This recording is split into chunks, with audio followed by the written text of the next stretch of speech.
Rangers eradicated any mad who might have wandered within Silver Creek's borders that day. She stayed at home to clean, cook, and scratch at the walls in frustration, while Jackson, her pet German shepherd, cocked his head and watched her with interest. Where was the justice in that? Caitlin couldn't count the nights she'd spent imagining what the overgrown world out there was like. Her excitement had exceeded all her imaginings when Dylan came home earlier that day. He'd worn a confused expression on his face and delivered the news that Caitlin, Kiera, and a handful of other women were to join the Rangers that evening to patrol for the first time. Why? Why now? Caitlin had asked. Dylan explained that Trisk was looking to increase his security. The plan was to train more Rangers to travel further afield and to push the perimeters of their territory outward. They had also come across something in the woods that needed exploration.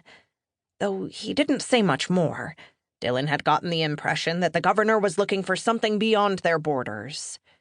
Not that Caitlin had minded at all, as she had prepared for this for years. Every available moment had been used to train in secret with her brother's bow staff while he was away, in the hopes that one day she'd have the chance to join his ranks. It was the only way to leave the musty oppression of day-to-day life in the creek. Now, though, now she wished she'd stayed home. Caitlin and Kiera had become separated from their group in the forest when the horde had first attacked.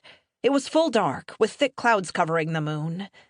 The first bunch came out of nowhere, at least 50 of them, with laser-red eyes. Caitlin had drawn her bow staff and swung at one of them, connecting with a satisfied thunk. The one she struck fell to the floor. "Damn! Did you see that?" she'd shouted. She wanted to impress Kiera with her skills, but Kiera was running in the opposite direction. Caitlin spared one glance at Dylan and his men, who were hacking at any mad within their reach, ganging up on each in turn as their poor excuse for blades struggled to break the skin, before racing after Kiera. She leapt over brambles and did her best to avoid tripping over roots as she followed her friend. She could hear Mad following them, although they were nowhere near as coordinated and calculated as humans. They stumbled and fell, but never quite lost sight of their targets. At the time, it had seemed like a blessing when the manor came into view, a decrepit old building with fallen roof tiles and rotten beams, at least 3 stories tall. The place the governor had instructed them to find and explore. Now, Caitlin clung to the railing and watched in horror while the Mad did what they did best. They ripped Kiera apart and ate her. Caitlin fell to her knees, unable to turn away from the horror downstairs. Her bow staff had fallen to the floor beside her. Her eyes filled with tears, and an anger she couldn't quite understand burned deep in her gut. Kiera was supposed to have followed her. Kiera was supposed to have run up the stairs with her to find a safe place.